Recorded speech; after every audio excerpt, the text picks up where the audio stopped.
बिस्मिल्लाहिर्रहमानिर्रहीम। नाज़रीन अस्सलाम वालेकुम। मैं हूं आपका मेज़बान साबिर शाकिर। वफाकी दारुल हुकूमत इस्लामाबाद से कुछ ताज़ा तरीन इत्तलाआत। इस वक्त सबसे बड़ी सियासी जंग, कानूनी जंग, आईनी जंग सुप्रीम कोर्ट ऑफ पाकिस्तान में लड़ी जा रही है। कमरा अदालत नंबर 1 में सबसे बड़ा सियासी, आईनी और कानूनी मार्का chief justice of Pakistan justice Umar Ata Bandial साहब, जस्टिस एजाजुल हसन साहब, जस्टिस मुनीब अख्तर साहब मुकदमे की समाअत कर रहे हैं। और मुकदमा बड़ा ही अहम नौइयत का है और वह है जी डिप्टी स्पीकर पंजाब असम्बली की रूलिंग 10 नंबरी तरीका इख्तियार किया गया और एक मुंतखब वज़ीर आला की अक्सरियत को ख़त्म करके, चौधरी परवेज़ इलाही को ख़त्म करके हमजा शहबाज जो कि हार चुके थे उनको जितवा दिया गया, उनको कामयाब करार दे दिया गया। डिप्टी स्पीकर ने यह रूलिंग सुप्रीम कोर्ट के फैसले की बुनियाद बनाते हुए कहा और अबूरी हुक्म सुप्रीम कोर्ट ऑफ पाकिस्तान जारी कर चुकी है, जिसमें हमजा वज़ीर आला जो हैं वो मुंतखब वज़ीर आला नहीं है, ट्रस्टी वज़ीर आला के तौर पर काम कर रहे हैं। अबूरी सेटअप चल रहा है पंजाब में और सुप्रीम कोर्ट ऑफ पाकिस्तान ने आज का दिन मुकर्रर किया था कि आएँ और आके तफसीली दलाइल दें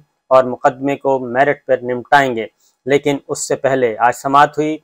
समाअत में कमरा अदालत नंबर 1 की मैं बात बता दूं कि अब तक कमरा अदालत नंबर 1 में अब तक चौधरी शुजात के वकील के पास कहने को कुछ नहीं था और बिल्कुल कुछ नहीं था। इरफान कादिर साहब के पास कहने को कुछ नहीं था। हमजा शहबाज के वकील के पास कहने को कुछ नहीं था। और इसमें बार बार कमरा अदालत नंबर 1 में साजिश भी नजर आई और मुदाखलत भी नजर आई। चीफ जस्टिस ऑफ पाकिस्तान को बार बार टोकना पड़ा हमजा शहबाज के वकील को कि जनाब आप लॉ मिनिस्टर को टोकना पड़ा, वफाकी वजीर कानून को, कि आप बार बार मुदाखलत कर रहे हैं। आप वजीर कानून हैं, आप वफाक के नुमाइंदे हैं, आप हमजा शहबाज के वकील को क्यों गाइड दे रहे हैं, डिक्टेट क्यों कर रहे हैं, मॉनिटरिंग क्यों कर रहे हैं। ये सब कुछ हुआ। कमरा अदालत नंबर 1 में ऐसे लगा कि सब मिलकर खेल रहे हैं और ये मैच फिक्स किया हुआ था पसे पर्दा। और चीफ जस्टिस पाकिस्तान को कहना पड़ा, बार बार कहना पड़ा। इरफान कादिर साहब जो कि बहुत ज़्यादा मशहूर हैं अपने रवैये की वजह से, जारहाना रवैये की वजह से, उनको भी कहना पड़ा कि जनाब आप खामोश हो जाएं। आपके कान, अगर आपको आवाज़ नहीं सुन रही तो आप अपने कानों को खोलें और अगर आप इसी तरह करते रहे आपको अपनी नशिस्त पर बिठा दिया जाएगा। इस तरह की तल्ख माहौल था कमरा अदालत नंबर 1 में। काफ़ी तल्ख माहौल रखा गया, दानिस्ता रखा गया, स्ट्रेटेजी के तहत रखा गया। और ये किसने रखा? ये हुक्मरान इत्तेहाद का सारा काम था, उन्होंने ये सब कुछ किया हुआ था। और उसकी वजह ये थी कि मेरिट पे केस सुनने के बजाय इसको लिंगर ऑन किया जाए और लिंगर ऑन करके फुल कोर्ट की तरफ जाया जाए, क्योंकि उससे पहले एक प्रेस कॉन्फ्रेंस होती है, सब जमा होते हैं, जो मफरूर हैं वो भी, जो मुल्ज़िम हैं वो भी, जो मुजरिम है वो भी, जो ज़मानतों पर हैं वो भी, तमाम के तमाम वज़ीर आज़म ऑफिस में जमा होते हैं और वहाँ पे बैठ के अदलिया को धमकियाँ दी जा रही हैं, एस्टेब्लिशमेंट को धमकियाँ दी गई, न्यूट्रल को धमकियाँ दी गई और कहा गया जजिस को धमकियाँ दी गई, नाम ले कर धमकियाँ दी गई और तौहीन अदालत के वहाँ पे बखिए उधेड़े गए। ये सब कुछ हुआ। आज वज़ीर आज़म ऑफिस में बैठ के सब कुछ किया गया और इसमें ऐसा लगा कि ये सारे का सारा जो है मरासला हुकूमत इस वक्त उनकी जो जान है वो आई हुई है, हसली में फंस गई है और वो किसी वक्त भी जा सकती है।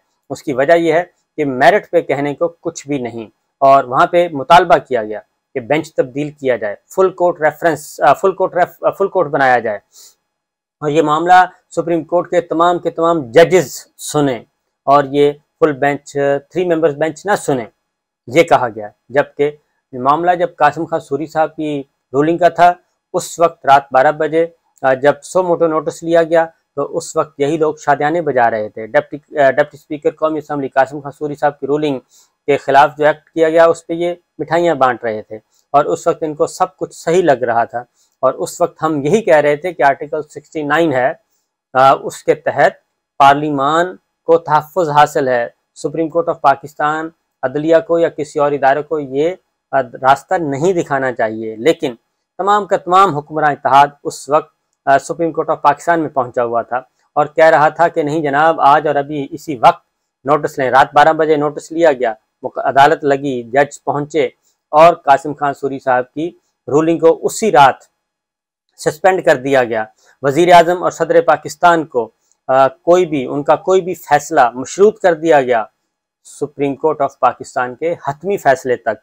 ये सब कुछ हुआ और उस वक्त ये सब के सब लोग शादियाने बजा रहे थे, मिठाइयाँ तकसीम कर रहे थे और उसकी वजह यह थी कि इनका मुखालिफ जो है वो उस वक्त निशाने पर था और उस वक्त भी सही नहीं हो रहा था।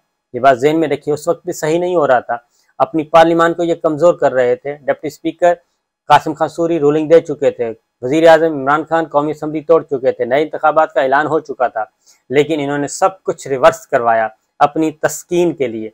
और अब ये चाहते हैं कि अब इनकी जहनी तस्कीन के लिए, इनके सियासी मफादात के लिए, इनके ज़ाती मफादात के लिए जनाब जो डील हुई है उस डील को पाया तकमील को पहुंचाया जाए और सुप्रीम कोर्ट ऑफ पाकिस्तान ये मुकदमा ना सुने और इसको इतना लिंगर ऑन कर दे कि हमजा की वजारत आला चलती रहे और ये सेटअप भी चलता रहे और पाकिस्तान की मईशत बर्बाद होती रहे, डॉलर सर चढ़कर बोले, रुपया बेकदरा होता रहे, स्टॉक एक्सचेंज कंगाल हो जाए और पाकिस्तान का आम आदमी मारा जाए। ये इनकी एक स्ट्रेटेजी है जी, इसके अलावा कुछ नहीं है। और इन्होंने कहा कि फुल कोर्ट बनाया जाए। अब फुल कोर्ट का मुतालबा का मतलब क्या है? फुल कोर्ट का मुतालबा इसलिए कर रहे हैं कि इस वक्त हैं जी छुट्टियां, मौसम गर्मा की तातीलात चल रही हैं और ऑनरेबल जजेस जो हैं वो गए हुए हैं अपनी छुट्टियों पे, कोई बच्चों के साथ हैं, कोई बैरून मुल्क हैं और छुट्टियां मना रहे हैं और ये चाहते हैं कि फुल कोर्ट का मुतालबा किया जाएगा। फुल कोर्ट दस्तयाब नहीं होगा। फुल कोर्ट मीन तमाम के तमाम ऑनरेबल जजेस सुप्रीम कोर्ट ऑफ पाकिस्तान के, और तमाम जजेस दस्तयाब नहीं होंगे और वो दस्तयाब होंगे कब? सितंबर में, क्योंकि जुलाई का महीना भी छुट्टियों का है, अगस्त का महीना भी छुट्टियों का है, वो दस्तयाब होंगे सितंबर में। तो सितंबर तक फुल कोर्ट है नहीं और हमजा शहबाज साहब जो कि वज़ीर आला नहीं है वो वज़ीर आला के तौर पे काम करते रहें और ये मुकदमा लटका रहे। अब कोर्ट रूम में जो दलाइल दिए वो बहुत ही बोसीदा किस्म के दलाइल थे, उसमें किसी किस्म के कोई दलाइल नहीं है। फिर ये एक और डिमांड कर रहे हैं, ये डिमांड कर रहे हैं जी 63A में भी सुप्रीम कोर्ट अपना फैसला तब्दील करे। अगली बात ये कर रहे हैं कि 63A का जो फैसला है वो सुप्रीम कोर्ट ऑफ पाकिस्तान तब्दील कर दे, यानी फ्लोर क्रॉसिंग की इजाज़त हो, लोटा क्रेसी की इजाज़त हो, वोट खरीदने की इजाज़त हो, खरीदो फरोख्त की इजाज़त हो, अरकान को अगवा करने की और बैरून मुल्क भेजने की सब इजाज़त हो और हमारा काम चलता रहे और इसमें न जमहूरियत की कोई परवाह की जाए, न जमहूरी असूलों की, न जमहूरी रिवायात की, न आइन की और न कानून की। ये सब कुछ चाह रहे हैं। अब कमरा अदालत नंबर 1 में जो कुछ हुआ वो ज़रा मैं आपको बता देता हूँ कि वो तमाम के तमाम MPs जिन्होंने वोट दिया, 9 MPs पाकिस्तान मुस्लिम लीग काफ के जिन्होंने वोट दिया चौधरी परवेज़ इलाही साहब को, यानी अपनी ही पार्टी के उम्मीदवार को, चौधरी परवेज़ इलाही साहब को, 9 के 9 MPs वो कमरा अदालत में मौजूद हैं और उन्होंने बताया कि जनाब हमें चौधरी शुजात साहब ने, पार्टी सदर ने, ना ही हमें ज़बानी कुछ बताया और ना ही हमें तहरीरी तौर पे आगाह किया कि आपने चौधरी परवेज़ इलाही साहब को वोट नहीं देना। वो 9 के 9 MPs और 10वें MP चौधरी परवेज़ इलाही साहब वो लाहौर में वीडियो लिंक पर मौजूद हैं और उनमें एक चौधरी शुजात साहब की भांजी हैं फातिमा बीबी, वो चौधरी शुजात साहब के अगले घर में रहती हैं, वो भी मौजूद हैं। उन्होंने कहा मुझे भी ना वर्बली बताया गया और ना ही तहरीरी तौर पे बताया गया और ये बार बार पूछा गया और MPs ने कहा कि हमें कोई इत्तला नहीं थी।